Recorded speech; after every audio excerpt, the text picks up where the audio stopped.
अस्सलाम वालेकुम एवरीवन, कैसे हैं सब। उम्मीद करता हूं कि आप सब खैरियत से होंगे। सबसे पहले तो ये देखें। Over the next decade, 2 decades, it is expected that there will be $150 billion worth of oil and gas extracted off your coast. It's an extraordinary figure, but think of it in practical terms. That means, according to many experts, more than 2 billion tons of carbon emissions will come from your seabed, from those reserves, and be released into the atmosphere. I don't know if you, as a head of state, went to the COP Let me in stop Dubai. you right there. Let me stop you right there. Do you know that Guyana has a forest forever that is the size of England and Scotland combined?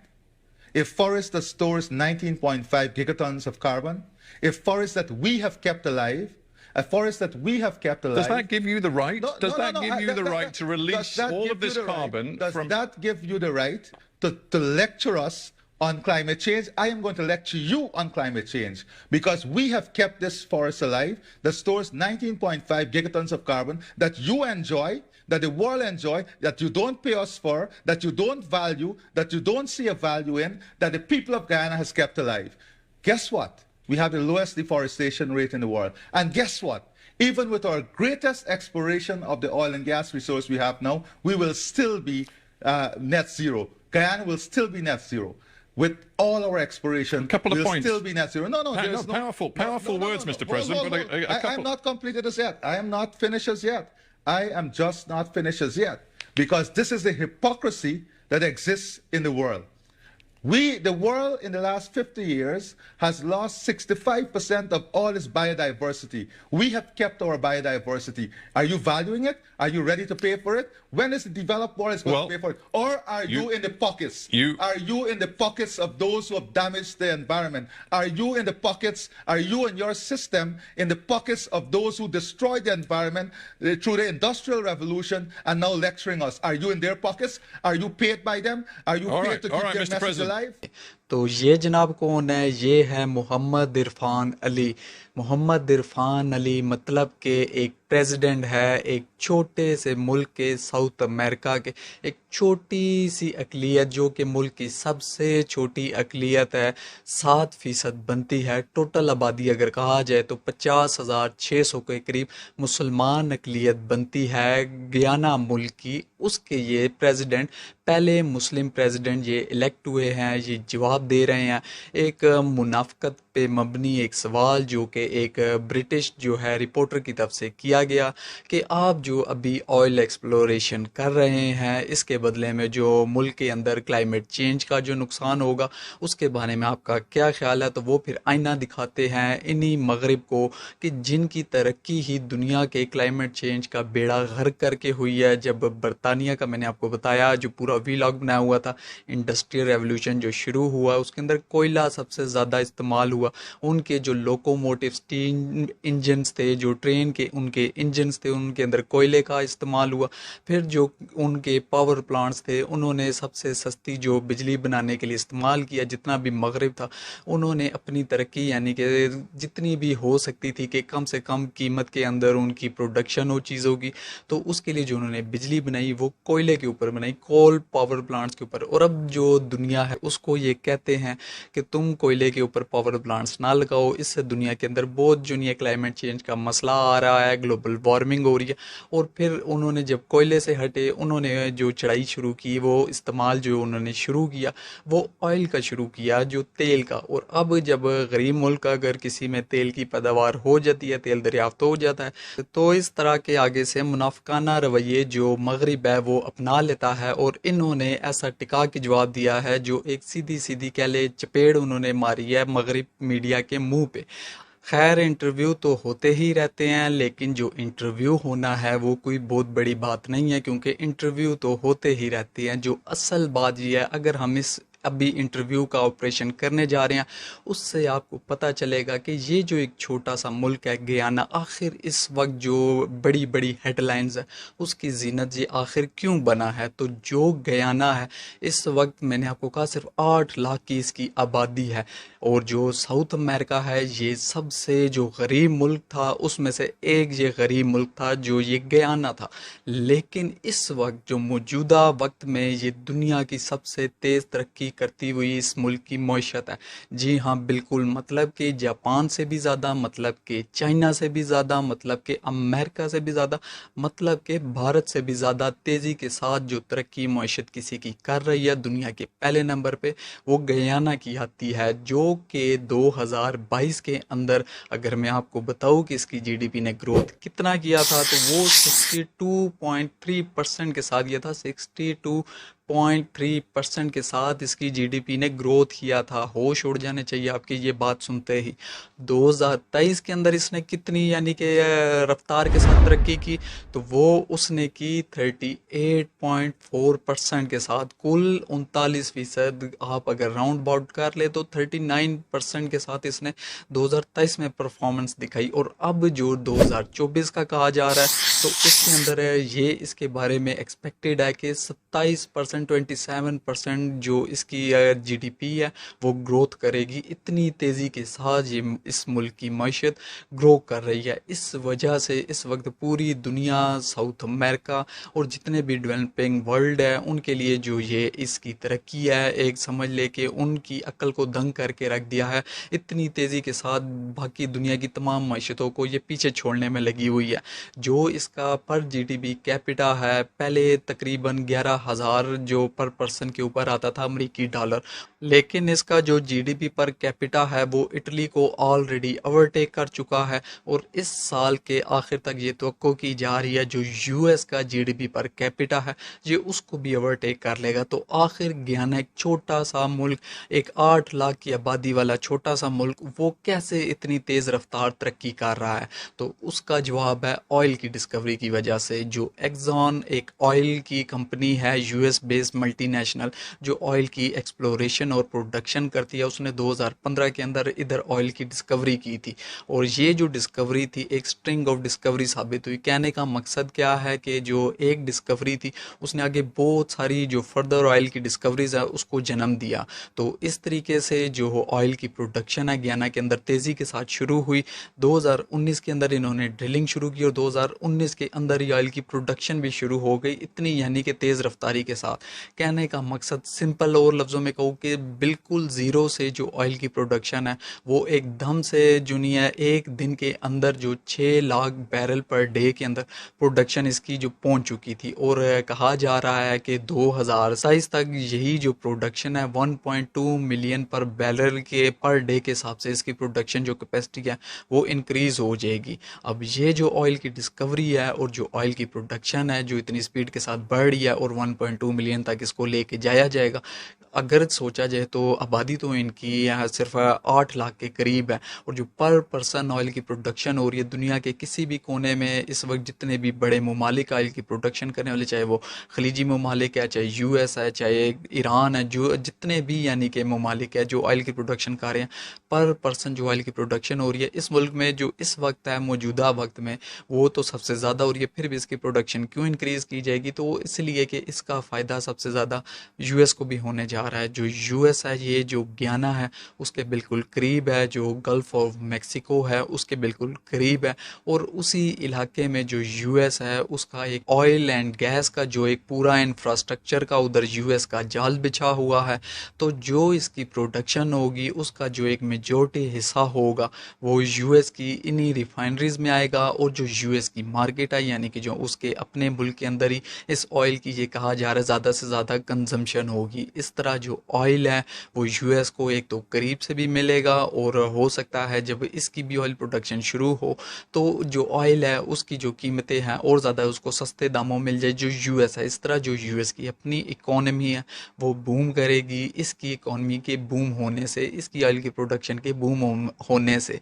लेकिन बात सिर्फ US की नहीं है, आपको ये बताऊँ जो हमारा पड़ोसी मुल्क भारत है उसने भी एक एमओयू साइन किया है गियाना के साथ एक लॉन्ग टर्म डील कहा जा रहा है, और जो इंडिया है उसके अंदर इसका बहुत चर्चा है, और देखा इस तरीके से भी जा रहा है इसको मगरब की तरफ से कि हो सकता है आने वाले वक्त में, क्योंकि जो मगरब है जो रशिया के से जो ये तेल और गैस की इंपोर्ट करता है इंडिया, उसके ऊपर वैसे ही मगरब को तहफ़्फ़ुज़ात है, और अब इंडिया क्योंकि मगरब के ब्लॉक का हिस्सा बन रहा है, तो कहा जा रहा है अगर जो ये कामयाब हो जाती है जो डील है, जिस तरह डील तो हो चुकी है, MOU साइन हो गया, अंडरस्टैंडिंग हो गई है, जो भारत है कहा जा रहा है कि ये ऐसा मूव देख रहा है कि आने वाले वक्त में फ्यूचर में जो रशिया है उसको दुनिया छोड़ के जो अपनी जो ज़रूरियात है जो ईंधन की उसको पूरा करने के लिए गियाना के थ्रू वो इंपोर्ट्स करेगा। तो इसके ऊपर मगरब भी खुश है, भारत भी खुश हो रहा है, और जो दुनिया अब ये देख रही है कि आने वाले वक्त में जो भारत का झुकाव है वो किस तरफ होगा। US को तो फ़ायदा होगा ही होगा,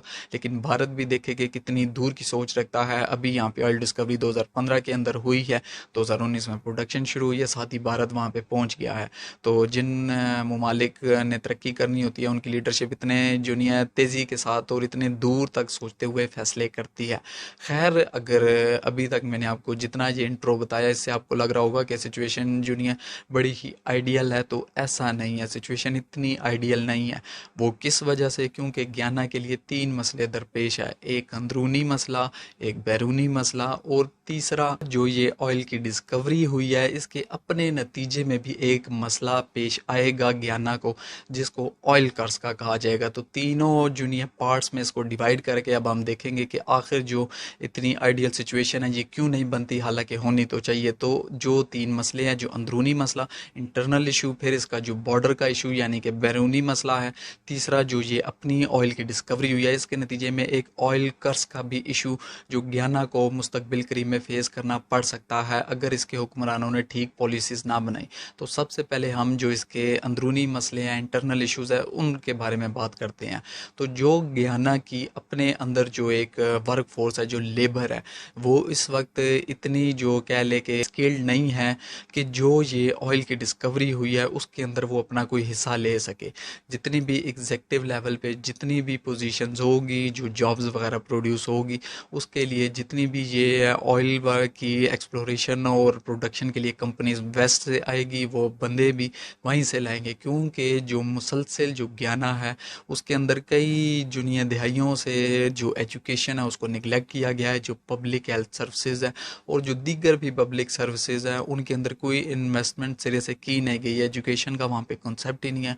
और मैंने आपको वैसे ही बताया था कि सबसे ज़्यादा जो गरीब मुल्क था साउथ अमेरिका के अंदर वो गियाना ही था। तो जब इतना यानी कि गुर्बत हो, वहाँ पे फिर कौन सी एजुकेशन होनी है, कौन सा पब्लिक सेक्टर होना है, कौन सा इंफ्रास्ट्रक्चर होना है। तो जो गियाना है उसके पास वो अभी वर्क फोर्स ही नहीं है, वो लेबर ही नहीं है जो इस ऑयल इंडस्ट्री के लिए जुनिया करामत साबित हो सके। इसी वजह से जो गियाना की आधी से ज़्यादा जो आबादी है इस मुल्क की, वो अपने ही मुल्क से बाहर रहने पे मजबूर है, क्योंकि जो अपना मुल्क है उसके अंदर हालात इतने मुवाफिक नहीं है कि वो वहाँ पे रह सके। गुर्बत, भूख, अफलास और जो ये बेसिक जो हेल्थ सर्विसेज है उसका ना होना, एजुकेशन का ना होना, जो आधी से ज़्यादा आबादी है वो बाहर रहने पे मजबूर है। जो गियाना है उधर से दूसरे जो आसपास के जो साउथ अमेरिका के मुल्क हैं उन मुल्कों के अंदर वो रह रहे हैं। इसके अलावा सिर्फ बात इकनॉमिकली नहीं है, जो गियाना के लिए एक और मसला है, जो ये ऑयल डिस्कवरी हुई है, इससे जो मुल्क के अंदर एथनिक डिवीज़न है उसके अंदर भी और ज़्यादा डिवीज़न पैदा होने के ख़तरात वो भी दुनिया बढ़ सकते हैं। वो किस वजह से? क्योंकि जो इस वक्त गियाना के अंदर जो इंडोगेनीज पॉपुलेशन है वो 10% बनती है, जिसके हाथ में टोटल वेल्थ है जो टॉप पर है इस वक्त, समझे टॉप ब्रास आती है जो इस मुल्क की आबादी की।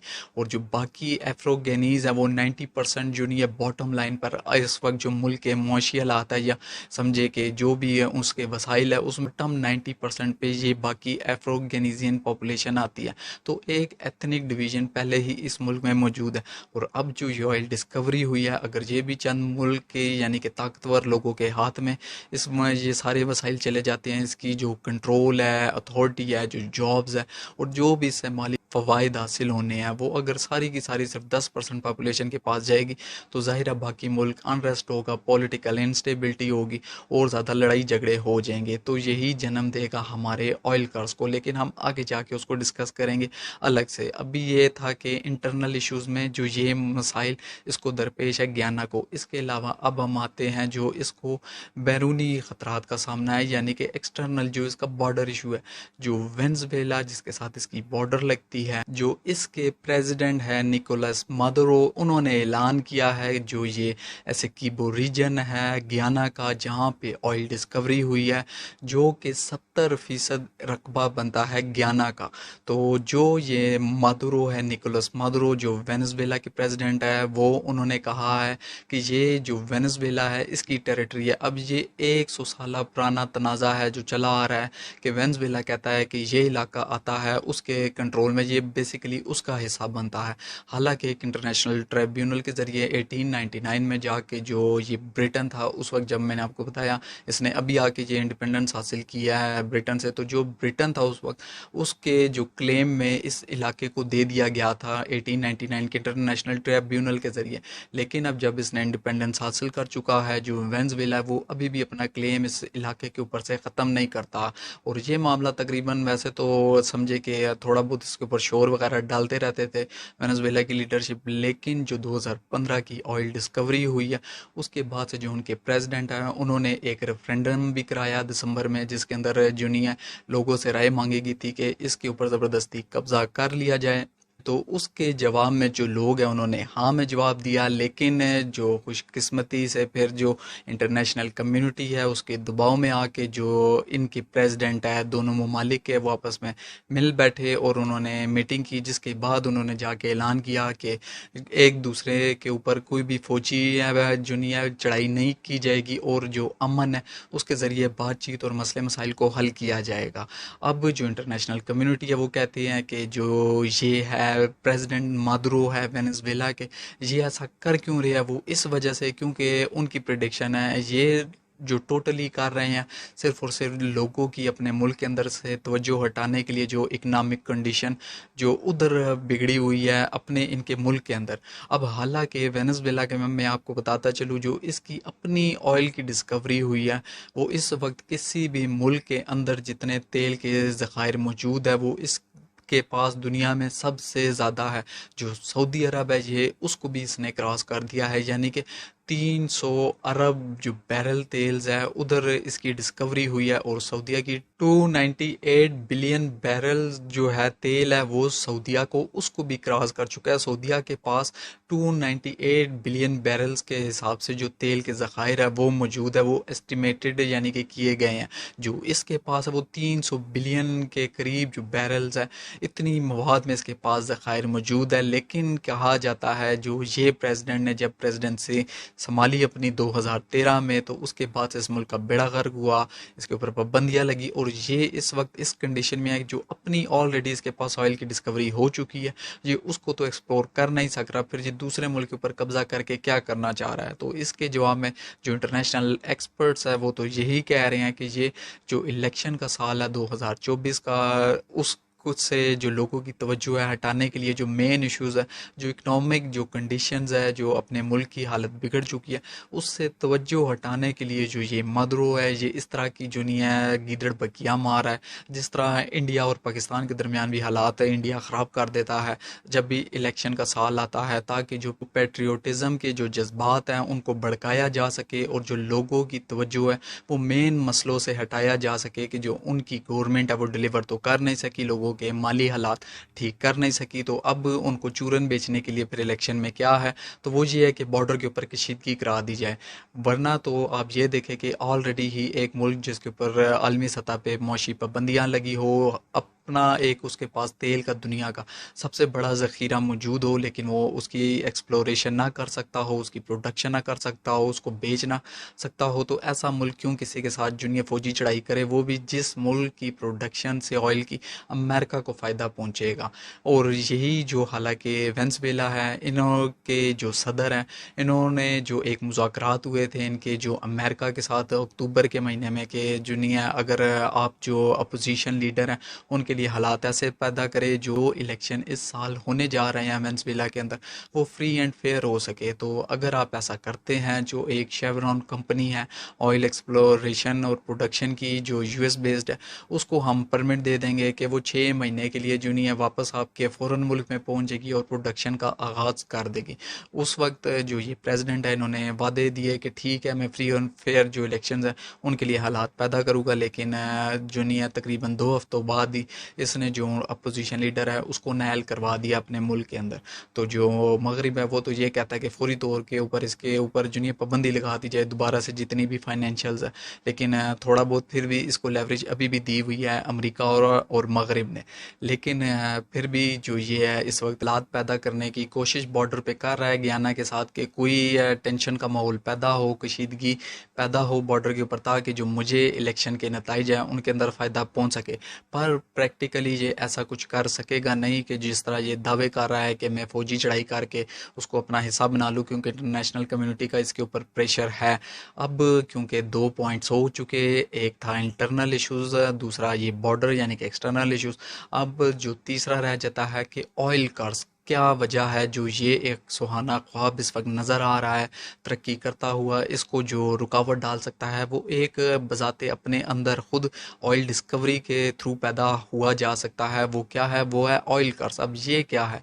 इसको यानी कि क्या क्या कहा जाता है इकॉनमी की टर्म में, तो इसको मैं बिल्कुल एक सादा लफ्ज़ों में आपको समझाऊँ कि इसके बारे में कहा जाता है कि अगर किसी मुल्क की इकॉनमी टोटल ऑयल के ऊपर बेस हो या किसी भी एक आप कह ले सेक्टर के ऊपर रिलाय करती हो उसकी तरक्की करना मईशत का, तो उसकी मईशत बिलाखिर जो उसकी जीडीपी ग्रोथ है उसने आने वाले वक्त में स्लो हो जाना है। वो किस वजह से कि अब जो अचानक इन्फ्लक्स होता है इन्वेस्टमेंट का किसी एक सेक्टर के अंदर, वो मुख्तलिफ मसाइल को जन्म दे देता है। उनमें हाइपर इन्फ्लेशन भी आती है, उनके अंदर माशरती मसाइल भी आती है, जो वेल्थ गैप है, मैंने जिस तरह आपको ऑलरेडी बताया कि एथनिक डिवीजन पैदा होने का मसला है, जो वेल्थ गैप है वो भी दुनिया माशरे के अंदर बहुत ज़्यादा बढ़ जाती है।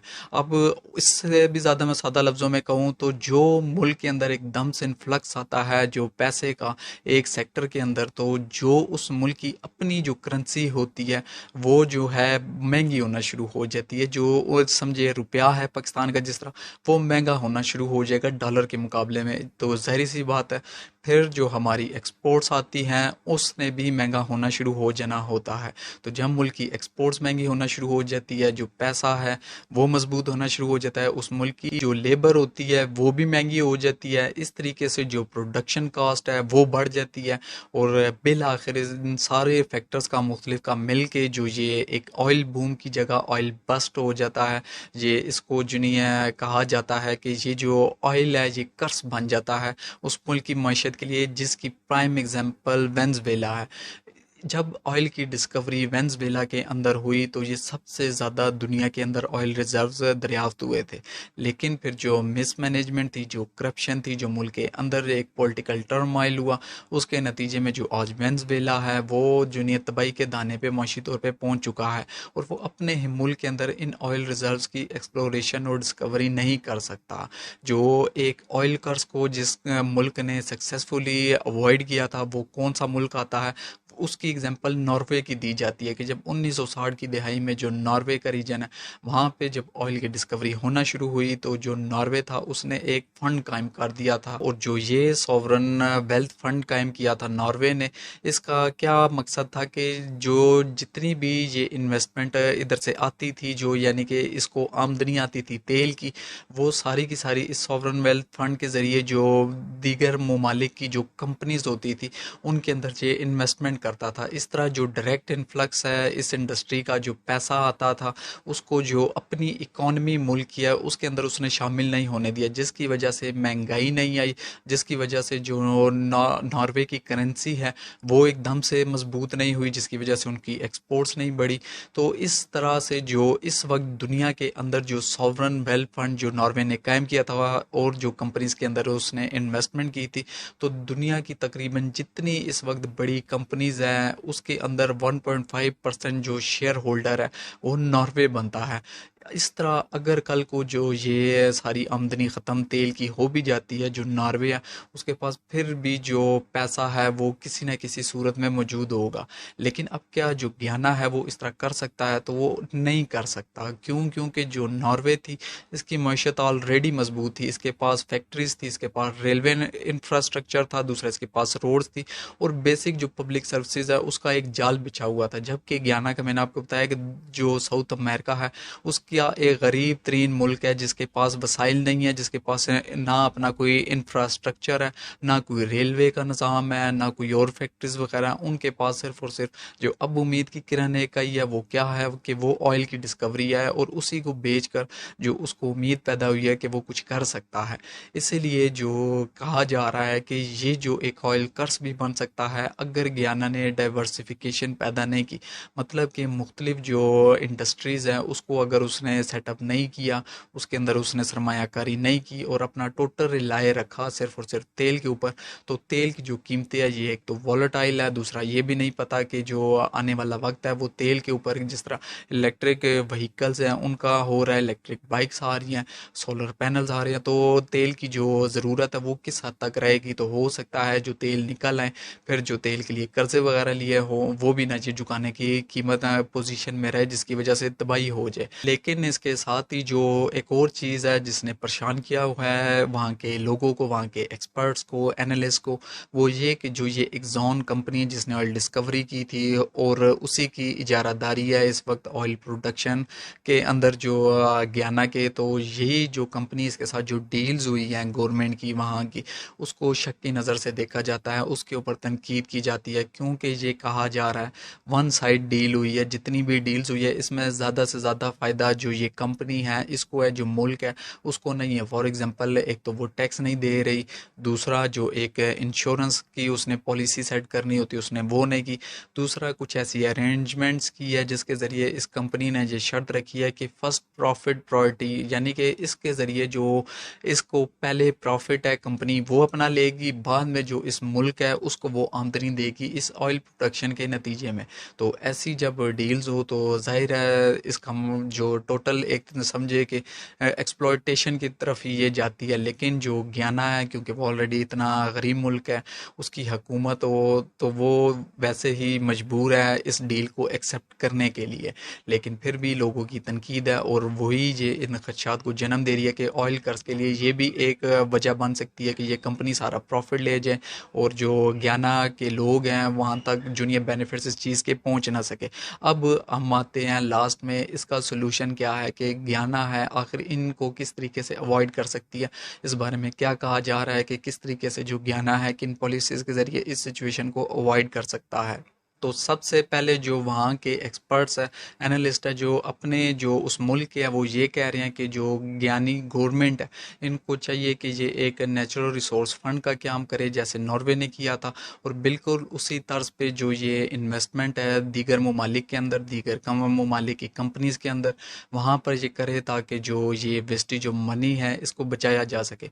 वरना इस वक्त जो उनकी अपनी गवर्नमेंट है उन्होंने एक इस तरह का फ़ंड तो कायम किया है लेकिन उसकी कोई अकाउंटेबिलिटी का कोई उन्होंने तरीक़ाकार नहीं वाज़ेह किया और लोग इस वजह से परेशान हो रहे हैं कि एक तो पहले फ़ंड कायम नहीं हुआ था, अगर हो गया तो उसकी अकाउंटेबिलिटी कैसे होगी, वरना ये पैसा तो इलेक्शन और जो गवर्नमेंट है उसकी यानी कि जो बजट वगैरह बनाने में टोटल लग जाएगा, क्योंकि जो गवर्नमेंट है वो अपना बजट अच्छे से अच्छा बनाएगी तो अगली बार इलेक्शन में जीत सकेगी। तो इसलिए कहा जा रहा है कि ऐसा इंडिपेंडेंट फ़ंड हो जिसकी अकाउंटेबिलिटी भी हो सके, जो इन्वेस्टमेंट के लिए यूज़ हो। इसके बाद जो दूसरे नंबर पे कह रहे हैं कि जो ज्ञानी जो गवर्नमेंट है उसको चाहिए कि सिर्फ एक ऑयल सेक्टर के ऊपर काम ना करे, बल्कि जो मुख्तलिफ है रोड इंफ्रास्ट्रक्चर हो गया, जो पब्लिक हेल्थ सर्विसेज होगी, उसके अंदर जो नहीं अपनी एक सरमायाकारी करे और गवर्नमेंट को चाहिए उन तमाम डिपार्टमेंट्स को इस्टेब्लिश करे और उनकी कैपेसिटी बिल्डिंग करे। वरना सिर्फ एक सेक्टर के अंदर रहेगी, जब ये गिरेगी तो ये फिर जो मैशत है इससे संभालने नहीं होगी। इसके बाद जो तीसरा और आखिरी जो हल वो कहते हैं वो ये कि जो माली फ़वाइद है वो वो लोगों तक पहुंचना भी शुरू होना चाहिए। जो आम लोग हैं, जो माली फ़वाइद दर से हासिल होंगे, जो इनकम आएगी, वो वहाँ के लोगों तक भी पहुंचना चाहिए, ताकि वो अपने अपने तौर पे जो प्राइवेट बिजनेसेस हैं उनको इस्टेब्लिश कर सके, जो सरमायाकारी है वो और ला सके, ताकि कल को जब ये ऑयल की प्रोडक्शन फ़ायदा ना दे सके, जो लोग हैं उन्होंने ऑलरेडी अपने बिजनेसेस को इस्टेब्लिश कर चुका हो और जो मुल्क की जीडीपी है वो उसके अंदर अपना हिस्सा डाल सके। इस वक्त जो अगर आप देखें, जो एक मैंने आपको बताया था शुरू में, जो आपने देखा कि ऑयल प्रोडक्शन के हवाले से क्लाइमेट चेंज के ऊपर जो मसला है वो डाल रहे हैं, जो हालांकि इनकी प्रायोरिटी अपनी है गवर्नमेंट की, वो इस वक्त ये है कि जितना हो सके ज़्यादा से ज़्यादा ऑयल प्रोडक्शन की जाए। इसीलिए जो ओपेक है, जो एक ये तंजीम है जो ऑयल प्रोड्यूसिंग कंट्रीज़ की है, जिसके ज़रिए जो नहीं है वो ऑयल की कितनी प्रोडक्शन करनी है या कम करनी है, ताकि मार्केट के अंदर, इंटरनेशनल मार्केट के अंदर ऑयल की प्रोसेस को कंट्रोल किया जा सके, वो इस तंजीम का हिस्सा बनने से इनकारी है। वो इसका तंजीम का हिस्सा नहीं बनना चाह रहा, क्योंकि ज़ाहिर है वो इस वक्त कोशिश में है कि जितनी ज़्यादा हो सके उतनी ज़्यादा से ज़्यादा ऑयल की प्रोडक्शन करे और जो फ़वाइद है माली वो जल्दी से जल्दी उठाए। अगर वो इस तंजीम का ओपेक का हिस्सा बन जाता है तो उसे जो उस बॉडी के जो रेगुलेटरी फ्रेमवर्क है उसके अंदर काम करना पड़ेगा। अगर वो कहेंगे कि ऑयल प्रोडक्शन कम करो तो इसको भी करना पड़ेगा। और ये इस वक्त इंडिपेंडेंट होके चलना चाह रहा है, अपनी इकॉनमी को जो लेके चलना चाह रहा है जो ज्ञाना है। तो ऐसे में कि जब टोटल फोकस ही ऑयल की प्रोडक्शन के ऊपर है तो जो डाइवर्सिफिकेशन है वो होना बड़ा ज़रूरी है। लेकिन अगर जो ज्ञाना है वो इन तमाम खदशात के ऊपर जो काबू पा लेता है और सक्सेसफुली ऑयल की प्रोडक्शन के साथ साथ डाइवर्सिफिकेशन भी एक तो मुल्क के अंदर ले आता है, दूसरा जो ट्रांसपेरेंसी है उसको भी जो नहीं इंश्योर करता है, जो लोग हैं उन तक भी माली फ़वाइद पहुँचना शुरू हो जाते हैं। तो आने वाले वक्त में 2027 तक जो ये ज्ञाना है ऑयल की प्रोड्यूसिंग के मामले में दुनिया का चौथा बड़ा मुल्क बन जाएगा और इसके साथ साथ जो इसकी मुआशी तरक्की है वो भी दुनिया को हैरान कर देगी। तो हमारी तो यही दुआ है कि कोई भी गरीब ना मुल्क रहे, हर मुल्क की तरक्की करे। लेकिन अब आने वाला वक्त ही दिखाएगा, जो इस वक्त की जो लीडरशिप है, जिस तरह उन्होंने अपना इंटरव्यू में जवाब दिया है, क्या वो उस मुल्क के लिए जो पॉलिसीज़ है वो भी इस तरह की बना सकेंगे। तो उम्मीद करता हूँ कि आपको ये वीलॉग पसंद आया होगा। इसके साथ ही मुझे अपनी दुआ में याद रखें, अपना ढेर सारा ख्याल रखें। अल्लाह हाफ़िज़।